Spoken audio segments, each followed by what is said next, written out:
Este video llega gracias a...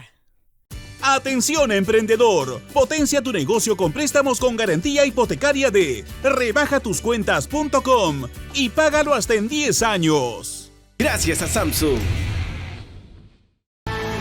Muy buenos días, son ya las 8:07 de la mañana y les damos la bienvenida a Ampliación de Noticias. Fernando Carballo y Mávila Huertas los vamos a acompañar en las próximas 2 horas.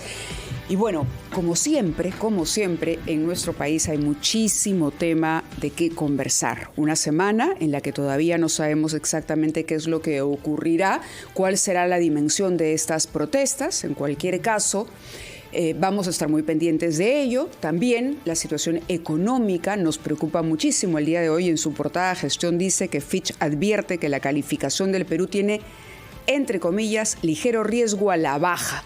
Y de esto se ha venido advirtiendo al gobierno en varias oportunidades. No se puede descuidar el tema de la reactivación económica. No contribuye, por supuesto, el clima de tensión que hay, pero también se hace necesaria una decisión y un rumbo claro por parte del Poder Ejecutivo. Otras noticias vinculan nuevamente a la señora Sada Goray y al periodista Mauricio Fernandini. Esta vez, como habíamos señalado el día de ayer, la Fiscalía ya formalizó un pedido de prisión preventiva por 36 meses a la Corte Superior. La audiencia se realiza el día de hoy a las 4 de la tarde. Veremos cuál será el resultado, pero parte del documento ha circulado el día de ayer y ofrece alguna información relevante que analizaremos a continuación. Fernando. Mávila, buenos días a los que nos ven, nos oyen, nos siguen por las redes sociales. Antes de hablar con nuestro primer invitado, que nos explicará sobre estos temas judiciales justamente graves, yo quisiera destacar que ayer se hizo conocer un comunicado de la Conferencia Episcopal del Perú. Es importante, se trata de la más antigua institución establecida en nuestro país, por una parte, y por otra parte que tiene una implantación nacional, es decir, en todas nuestras regiones y localidades, y lo que dicen es simple pero profundo. Hay derecho a la protesta en nuestro país, pero de ninguna manera a la violencia, y en consecuencia incitan a los que quieran participar en la marcha a tener en cuenta que hay derechos que preservar, sin los cuales el derecho que se ejerce a la protesta queda desvirtuado. Yo pienso que es un mensaje que hay que leer y meditar con atención. Absolutamente de acuerdo, Fernando. Bueno, nuestro primer invitado, como había señalado, es Julio Rodríguez Delgado, abogado penalista, profesor universitario también. Y vamos a abordar el tema de Marca Group, porque continúa apareciendo información sobre hasta dónde llegó esta organización que habría liderado en uno de sus brazos la empresaria Sada Goray, con la participación del señor Mauricio Fernandini, periodista también. Vamos a conversar con Julio Rodríguez. Doctor, muy buenos días, bienvenido. Buenos días a ambos, un placer estar con Buenos días, doctor. La información que se ha conocido ayer complica la situación de ambos personajes, además de otros, por supuesto, como los exfuncionarios del Fondo Mi Vivienda, Pedro Arroyo Marquina, Roger Gavidia Johansson, Luis Mesones Odar, este último exgerente general de Marca Group. Es decir, va revelando que en efecto había una organización enquistada en el Fondo Mi Vivienda, personal nombrado expresamente por la señora Goray para favorecerla con estos contratos. Sí, claro, incluso lo más evidente en este tipo de comportamientos es el requerimiento económico que hace Salatiel Marrufo, de acuerdo al relato hecho por la Fiscalía, en donde básicamente lo que acaban cerrando como negocio ilegal, delictivo, es 1 millón de soles por cada uno de los directores que se coloca en el Fondo Mi Vivienda. Sin perjuicio, adicionalmente, no solo la vinculación con Mesones Odar con Marca Group, sino que además después fue colocado en Sedapal. Entonces, estamos hablando de un entrelazado estructurado básicamente para controlar todo lo que significaba el desembolso del Estado a través de los programas de vivienda social. Estamos hablando, por lo tanto, de comportamientos bastante graves, y creo que lo conversamos en su momento, porque no solo estamos hablando de la posibilidad que esto esté pues dentro de la generalidad de una estructura criminal como uno de los agravantes del delito de colusión desleal, sino que adicionalmente, como son fondos dedicados a proyectos sociales, también eso constituye un agravante. O sea, la circunstancia se complejiza mucho más. Doctor Rodríguez, buenos días. Esta tarde tendrá lugar la audiencia en la que la justicia se pronunciará sobre la solicitud fiscal de imponer 36 meses como prisión preventiva a los 5 imputados. ¿Qué margen de acción tiene la justicia? ¿Qué se puede prever? ¿Y bajo qué consideraciones debe pronunciarse en el caso de los 5, uno de los cuales, recordemos, está prófugo? Correcto. El ex esposo de Saada Goray es el que está prófugo y el que trabajó también para CEDAPAL, como lo mencionamos hace un momento. A ver, las circunstancias para el Poder Judicial, como el nuevo Código Procesal Penal lo establece claramente, es un debate de las partes. Pues va a escuchar a ambas partes, la presentación que hará el Ministerio Público y la contradicción que hará la defensa. Evidentemente, el juez lo que tendrá que ser muy acucioso es básicamente al principal elemento, que es lo que motiva una prisión de carácter preventivo, es decir, la presencia de peligro procesal.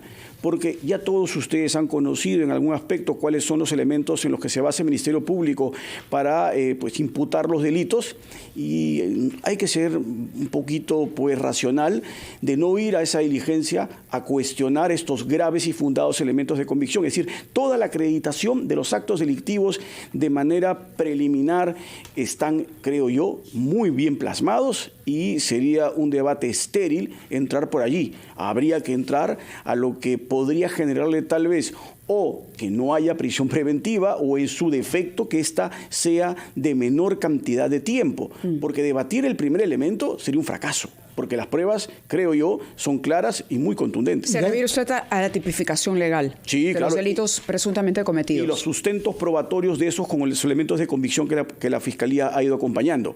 Ahí la posibilidad de discutirlos es poco probable, y me refiero poco probable, y estoy pensando en los 3 involucrados que no se han acogido a mecanismos premiales, porque los que ya se acogieron han asumido participación en actos delictivos. Entonces no tendría mayor sentido cuestionar lo que ellos ya aceptaron. Pero, vuelvo a repetir, el meollo del asunto será peligro procesal, de entorpecimiento o de fuga. ¿Y qué indicios hay de que el peligro procesal existe en el caso de los 2 más, digamos, connotados, que son Saada Goray y Mauricio Ferrandini? Yo creo que respecto a Saada Goray, el problema más evidente va a ser la sustentación de un arraigo en territorio nacional. Eso va a ser... Que no lo tiene, porque vive en Estados Unidos, ¿no? Endeble total, tiene propiedades acá, una vivienda que ha señalado en la que tenía algún tipo de residencia en la localidad de Lima, pero en los últimos tiempos ha estado en otro país. Incluso ha aplicado una visa, como la Fiscalía lo ha acreditado, la famosa Golden Visa en los Estados Unidos, para tener residencia, y también estaba buscando nacionalidad en República Dominicana. O sea, todo eso hace evidente e incuestionable que arraigo en la localidad no tiene. Sus hijos están fuera del territorio nacional, por lo tanto el arraigo familiar va a ser también extremadamente debilitado. El involucramiento con sus empresas también ya lo ha dejado de lado, ha colocado a otras personas. Nuevamente el arraigo laboral también va a estar en una situación pero muy difícil de sustentar. Creo yo que si la Fiscalía ataca a arraigo, va a acabar básicamente teniendo los fundamentos para una prisión preventiva.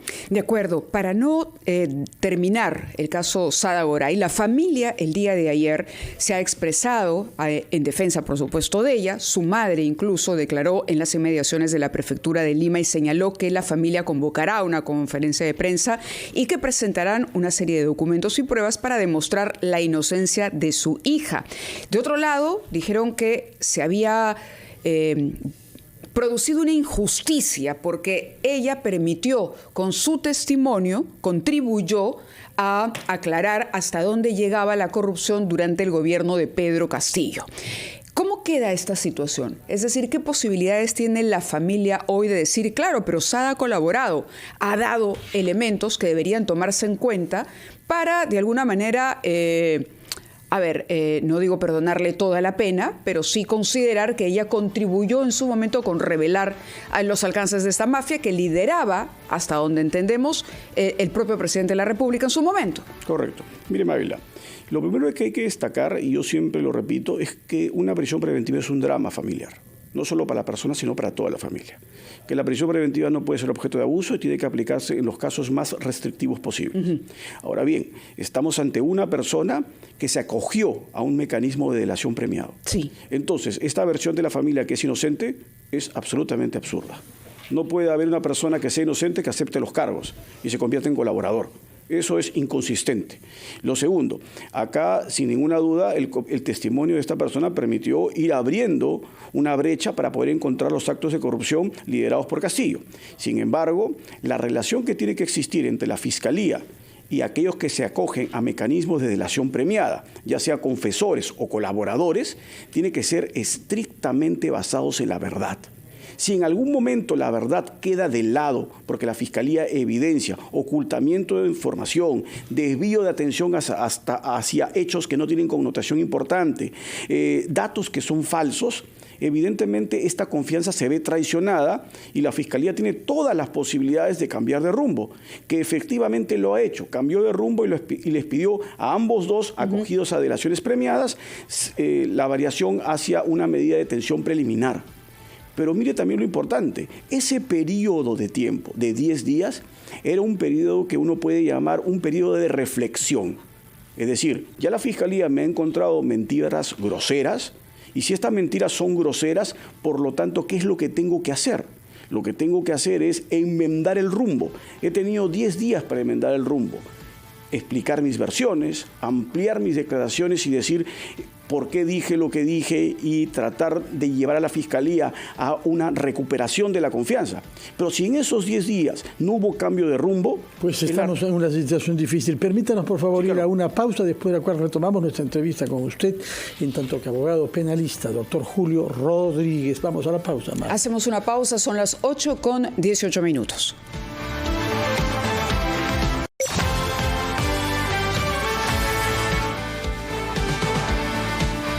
De Sada Goray. ¿Qué decir sobre obstrucción a la justicia? ¿Qué indicios hay de que es un factor que se cumple también entre los 3 requisitos para una prisión preventiva? Ahora, sí, hay que mencionar también que no es necesario que se cumplan ambos dos, son alternativos. Si yo tengo ya la presencia del peligro de fuga, no necesito el peligro de entorpecimiento. Pero creo yo también que en este caso la Fiscalía han comenzado a encontrar importante información respecto también a comportamiento perturbador. Y el comportamiento perturbador tiene muchísimos escenarios. No solo es lo clásico de destrucción de pruebas, sino también el condicionamiento de testigos, el condicionamiento de las versiones de otros coimputados. Toda esa información la Fiscalía ya la ha comenzado a acumular y eso va a generar evidentemente la posibilidad de que no solo plantee un peligro procesal sustentado en el riesgo de que la persona se vaya a fugar, sino también un peligro vinculado a la capacidad de entorpecer las investigaciones. Entonces, esto va a ser evidentemente también otra fortaleza en el pedido de prisión preventiva del Ministerio Público, ¿no? Viendo el caso en macro, uno se pregunta, porque aquí hay una cantidad de dinero sorprendente que se mueve en bolsas, en bateas, ¿no? En bolsas de regalo, en sobres que circulan como si nada. Y uno dice, bueno, tendríamos, como dicen los norteamericanos, follow the money, ¿no? Seguir el hilo del dinero. ¿Qué hay de eso? Porque de pronto y este caso, como alguna vez lo mencionamos, es una caja de Pandora, doctor. Sin ninguna duda. Hay una cantidad de dinero que se mueve y uno dice, ese era dinero que tenía la señora Goray debajo del colchón para pagar y colocar gente en tantas instituciones del Estado a su disposición, o ese dinero era de quién y si ese dinero tenía o no un origen legal o era producto de otras actividades ilegales. Y eso es lo que la Fiscalía va a comenzar seguramente a comenzar a perseguir como objetivo, porque estamos hablando no de poco dinero y en muy corto espacio temporal, porque si estuviésemos hablando pues que se dispusieron como de 5 millones y pico de soles, pues en un par de años uno podría decir sí, pues producto de lo que el negocio de la vivienda puede generar, pero estamos hablando que en 3 meses se movió esa cantidad de dinero que es exorbitante. Puede la Fiscalía ver quiénes habrían sido las personas que habían colocado dinero, si conocían el objetivo para el cual ese dinero era entregado. En el caso de lo que ha narrado Salatiel Marrufo, él por lo menos ha dejado en evidencia que las entregas de dinero que él recibió y en presencia de los demás coimputados, léase Tijero, Fernandini, estaba sin ninguna duda en el conocimiento de todos que el objetivo era claramente la designación ilegal de funcionarios, el pago a Castillo y a su entorno familiar y evidentemente el dinero que permitía que el ministro Alvarado se quede en el cargo. Entonces, sí, Lo que va a importar después es el paso atrás. Las personas que le entregaron dinero a Saada Goray también sabían que ese era el objetivo, el aseguramiento de negocios indebidamente con el Estado. Si eso es así, ya no van a poder excusarse simplemente en ser personas que contribuían a un negocio con capital. O incluso quienes recibieron dinero de Saada Goray. Correcto. Y además, otra vez lo que tú mencionaste, Mávila, con asertividad. ¿Ese dinero de dónde proviene? ¿Es fuente lícita? Si es fuente lícita, tiene que estar bancarizado. Y si no está bancarizado, la Fiscalía va a tener todas las posibilidades de iniciar investigaciones por lavado de activos. ¿Qué le diría a quienes a estas alturas dicen, claro, pero no nos olvidemos que Salatiel Marrufo era una persona cercana a Pedro Castillo? ¿Hay evidencia de que en efecto se le pagó a Castillo? ¿Podría Salatiel Marrufo estar mintiendo para salvarse él? Para quienes cuestionan el mecanismo de la colaboración eficaz y dicen, bueno, pero todo es parte de los dichos por este señor, y este señor no tiene, la verdad, ninguna credibilidad porque era parte de ese gabinete en la sombra. Bueno, sin ninguna duda la versión de cualquier colaborador tiene que ser una versión corroborada. No basta simplemente la afirmación. Y la Fiscalía, empleando el apoyo tecnológico y el soporte de la pesquisa de la policía, puede ir corroborando esa información a través de una serie de mecanismos. Ya lo hemos visto con la geolocalización, que no solo me va a poder servir para ubicar a una persona en un determinado lugar, como fue el caso de Betsy Chávez, sino me puede servir adicionalmente para ubicar a través de los teléfonos celulares a dos personas en el mismo lugar en un determinado momento. Y si eso comienza a coincidir con la narración de las reuniones, evidentemente va a ir teniendo la Fiscalía la acreditación de esos datos que el colaborador entrega. No es fácil corroborar, no es rápido corroborar, pero hay la forma de hacerlo. Y este equipo lo que está manifestando claramente es un afán de que las colaboraciones se cierren lo antes posible. Note usted que, según lo que ellos están anticipando, aproximadamente ya para finales de año deben tener algunas acusaciones. Entonces se ve un trabajo mucho más acelerado, mucho más rápido. Incluso si uno verifica lo que se ha rumoreado, esto entre ayer y hoy, del contenido del requerimiento de prisión preventiva que todavía no se hace público de parte de la Fiscalía. El requerimiento de prisión preventiva, según lo que se ha rumoreado, es un documento que no debe superar las 200 páginas. 161. Para 5 personas. Eso significa que está haciendo un trabajo conciso, un trabajo en donde lo que está atacando es lo más importante y no lo que habíamos estado acostumbrados lamentablemente en el famoso caso Odebrecht, pues requerimientos de 5.000, de 10.000 páginas, sí, que a lo que llevaban eran audiencias interminables. Doctor Rodríguez, el tiempo vence. Yo quisiera que nos conteste rápidamente. La familia de Saada Goray ha hecho referencia también a la presencia de la fiscal de la Nación, Patricia Benavides, en Estados Unidos durante los interrogatorios o vinculados con ello. ¿Qué sabe usted sobre eso y si esto se ubica o no en el marco de las funciones de la señora Benavides? A ver, la fiscal de la Nación tiene la función por mandato constitucional de ser la cabeza de un organismo que se encarga de perseguir el delito. Y a ella específicamente como fiscal de la Nación le compete investigar a las personas que tienen prerrogativas constitucionales. Léase ministros, dignatarios como el expresidente Castillo, congresistas, fiscales supremos, jueces supremos. Por lo tanto, la Fiscalía de la Nación trabaja también como si fuese un órgano especializado de investigar esos delitos. Y la Fiscalía de la Nación requiere la colaboración de otros fiscales que acaban incorporándose al equipo que ella lidera. Que ella esté interesada en la versión de un colaborador que se indica directamente al entonces presidente, obviamente que tendría que dar todas las garantías para que esa versión sea utilizada después de manera adecuada. Esto de ninguna forma puede ser valorado en sentido en donde hay una injerencia. Ya lo vimos en el caso de la presencia de la fiscal de la Nación durante el momento en que fue extraditado Toledo. Y es lo que corresponde por el mandato que tiene, y es la cabeza de la institución. O sea, su presencia para mí no respondería de ninguna manera a ningún acto irregular. Y quien decide finalmente qué es lo que se le otorga y cómo se le otorga no es la fiscal de la Nación, sino es el equipo. Nuevamente, estamos ante un equipo que trabaja con mucha reserva. El doctor Cristian Niño, que es el encargado de hacer el pedido de prisión y sustentarlo seguramente el día de hoy, se ha mantenido en reserva. No ha sido un fiscal que ha buscado protagonismo estelar, sino ha trabajado como hacen los fiscales correctamente, de manera muy silenciosa y acopiando elementos importantes. Muchas gracias por su presencia y sus explicaciones sobre todos los temas vinculados a este caso, por lo que sabemos hasta ahora, pero según dice usted, esto puede tener ramificaciones que no conocemos todavía. Sí, seguro que sí. Muy bien. Vamos a la pausa, 8:33 y continuamos en Ampliación de Noticias.